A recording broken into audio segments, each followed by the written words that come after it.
welcome to Moments with Marilyn.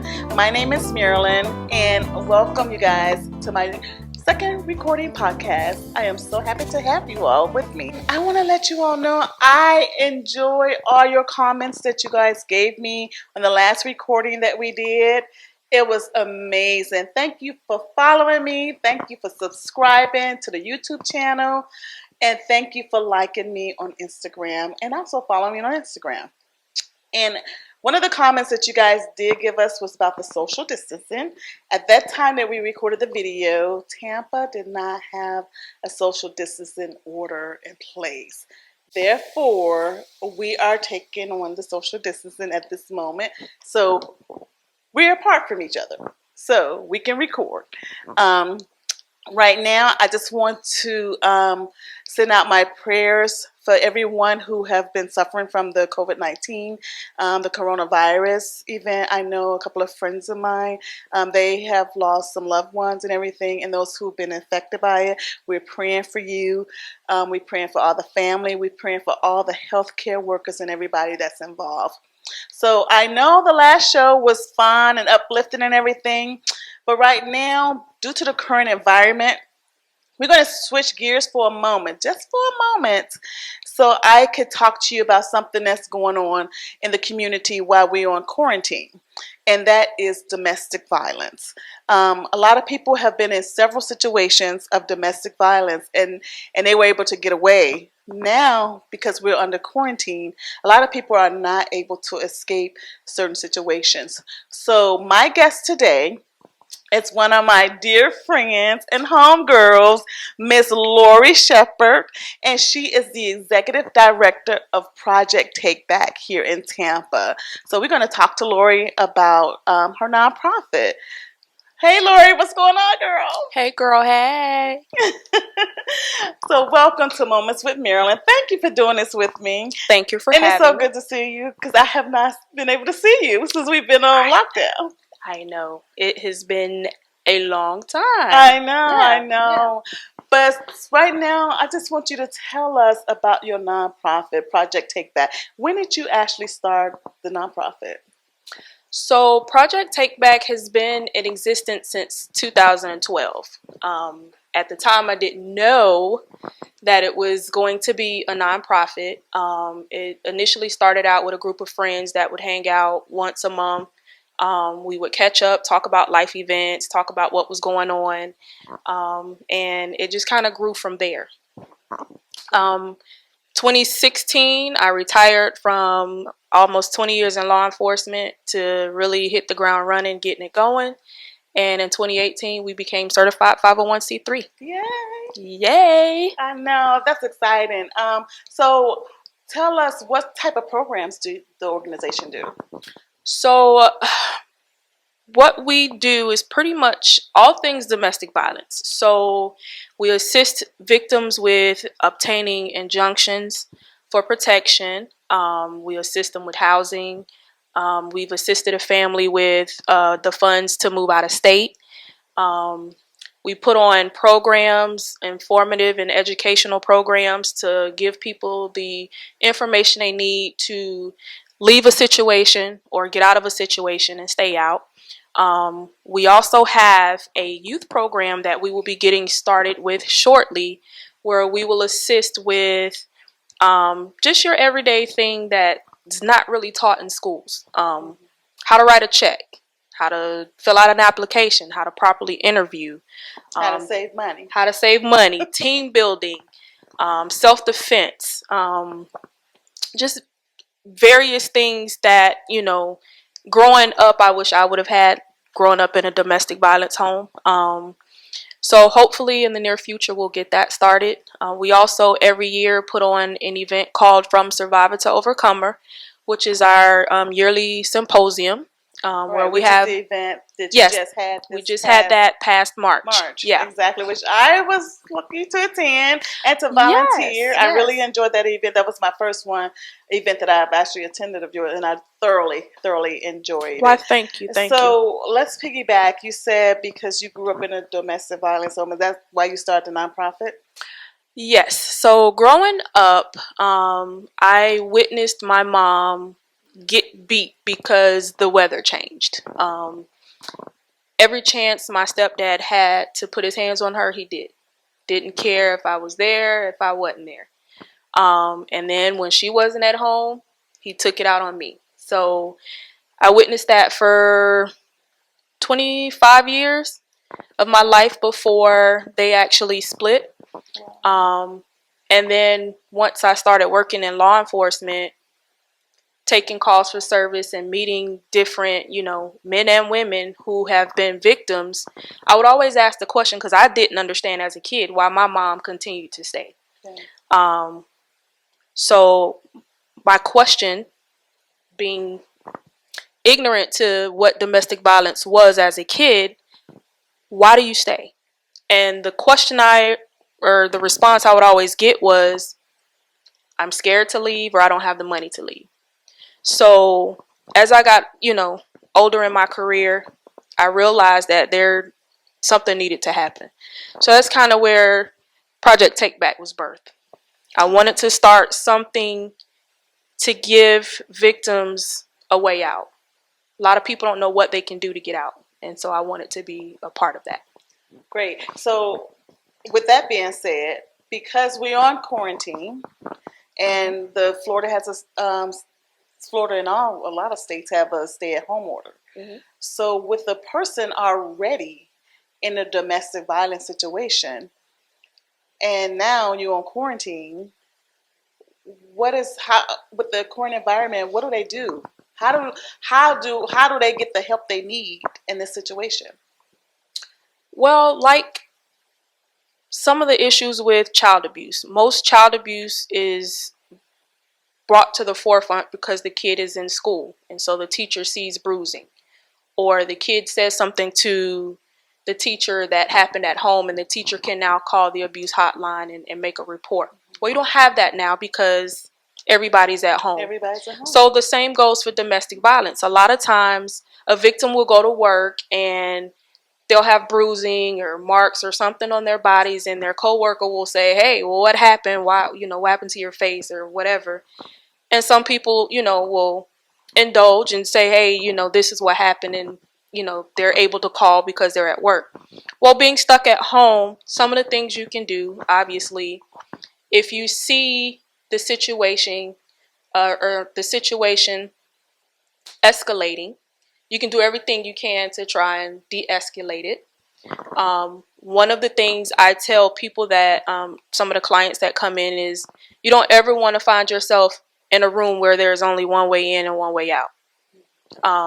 So for instance, a bathroom that doesn't have a window, a bedroom where you can't get out of the window, or the door's blocked, the kitchen where there's knives or any other weapons that can be gathered.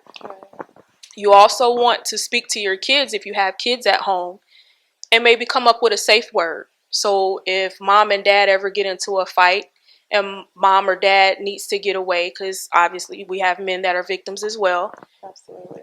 They say that safe word and the kid automatically knows, oh, I got to go call 911. So you want to talk to your kids about those different things. Explain to them how to call 911. Here's the safe word. If you ever hear mommy or daddy say this word, you need to get on the phone or go to a neighbor's house and get help. You can always call 911 and put your phone down. A lot of people don't realize, at least here in Hillsborough County, when you call 911, even if you call and the call goes through and hang up, a deputy's coming. They're going to try and call back, and if no one answers the phone, somebody will be at your house in a few minutes. That when I came to your symposium yes. in March, I'm like, okay, because I was wondering whether or not, if you hang up, whether or not they still come as out. long as the call goes through on the other end, even if that call hangs up, they'll get a longitude and a latitude, and they're able to send somebody at least to the closest area of the home. A lot of the boost phones, and we call them throwdown phones, the prepaid phones, you may have a little issue with that, but if you have a cell phone and it's with a known carrier, 9 out of 10 times they'll be able to come straight to your home. So are the courts still open if there's a case going on? If you need an injunction, you can get an injunction any day of the week.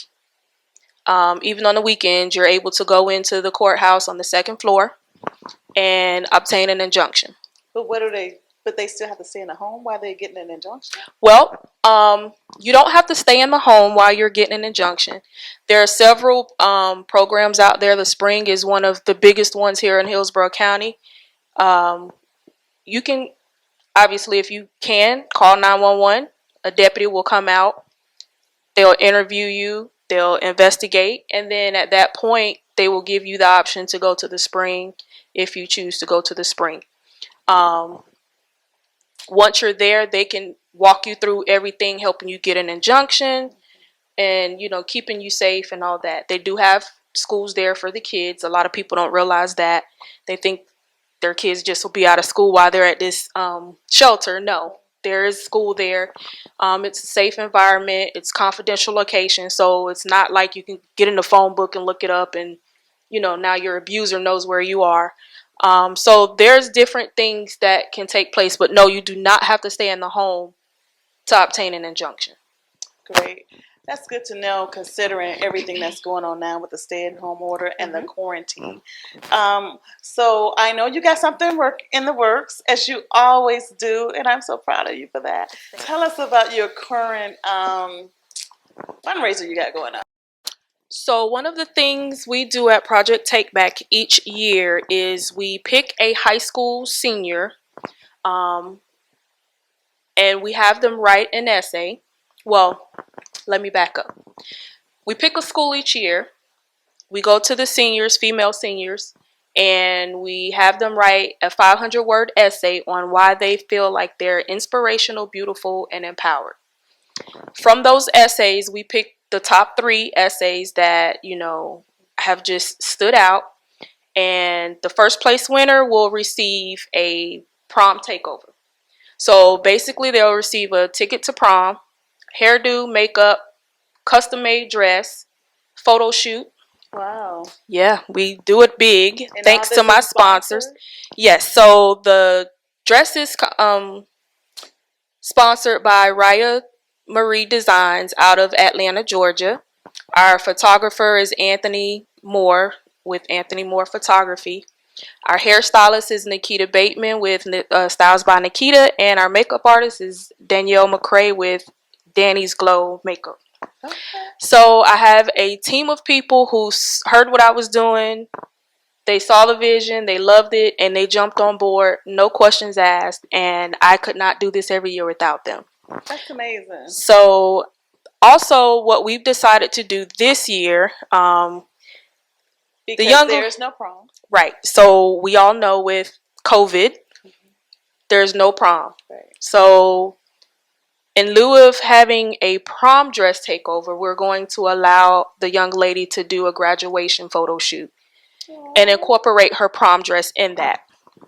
The young lady this year, unfortunately, has been in a group home with her younger brother for a while, and she inspired me to do a scholarship. She's heading off to college once she graduates, and her story just inspired me. So what we have added this year is a scholarship. So I would like to raise $2,000 to assist her with whatever it is she needs once she leaves. She will age out once she graduates high school from the foster care system, and we just wanted to give her that extra support once she gets out there on her own. So right now we are doing a fundraiser to raise money for Diamond in her new journey into adulthood. Aww. So the young lady that I met, right? Yes. Oh, okay. So I'm excited about that, and I think this is something moving forward I want to incorporate with the prom takeover, is adding a scholarship to that. So how can people donate? So I did set up a fundraiser on Facebook. So you can go to my Facebook page, which is Project Take Back Incorporated. And you can donate money through that. You can donate money through our Cash App, which is the $ Take Back Now. And our PayPal account is Take Back. I believe so. Yeah. Everything is Take Back. Yes. because hey, when you're dealing with domestic violence, you gotta take your life sometimes back. absolutely we lose some of our independence and some of our self-esteem, and we gotta take that back. Yes, we do. So tell us what your website is. So you can go to our website, and it's the projecttakeback.org. You can follow us on Instagram at PTB_INC, or like I said, on Facebook, you can follow us at Project Take Back Incorporated. Okay, great. Thank you, Lorrie, for talking the business with me. Now, let's talk our friendship now. Yes, I miss you, girl. I miss you too, boo-boo. I know. Anywho, so since we've been on lockdown, girl, what have you been doing over there to stay occupied? Ooh, you want the PG version or you want that church version? Give me whatever version you want to give me. No, seriously. So during this lockdown, I've been doing a lot of reflecting, and just enjoying. Like, people don't realize that I'm introverted at heart. Like, if I know you and I have a rapport with you, I'll talk and goof around. But for the most part, I'm an introvert at heart. So I'm good at the house by myself, watching TV, getting in all the business on all the shows, and just having fun, catching up on, emails and figuring out what's next with Project Take Back. But for the most part, just having fun. When I'm not at work, I'm just enjoying having fun. You're getting a lot of rest, sleep. I don't know about all that, but oh, that's for that PG. No, but we have been, I mean, just enjoying. I miss seeing my girls. I miss going out to my favorite restaurant. Mr. and Mrs. Crab, Lord have mercy. Open it up, Lord. But you know what? Even when they open it up, I am not rushing to no restaurant. I'm just keeping it 100. It's just not going to be the same. No, it's not going to be the same. It's not going to be the same, But that's okay. Yeah, it is okay because guess what? We here. Absolutely. There's a reason for it all. There's a reason for it all. Yeah, absolutely. So we just have to continue to deal with the situation with faith and not fear. Absolutely. So it was so good seeing you. Thank you. I know. Until we can actually hug each other. I know. Ain't no telling when that's gonna be there. Girl, look at me high fiving every people I don't know. Walk up to hey, with the mask on. What's going on? Anywho, thank you so much. And thank you for everybody, having me. Please go to Project Take Back and donate for the for Miss Diamond and her cause to go to college and help her out. Okay, this is a wonderful thing that you're doing. I really commend you, and that's why I had wanted to feature you on this. I did come to the symposium, as I said, and it was fabulous. Thank you. Wonderful. Thank you. A lot of good information from everything. So I really commend you, girl. You know I'm all about them 20 jobs. I know that's right. All little side kicks I got. Residual income. Residual, there you go. Anywho, thank you guys for tuning in to Moments with Marilyn. Again, I'm Marilyn. And be sure to subscribe to our YouTube channel, Moments with Marilyn, and like us and follow us on Instagram. And remember, no matter what you guys do, in all things, do give thanks. I'll see you next time. Have a blessed evening. Bye.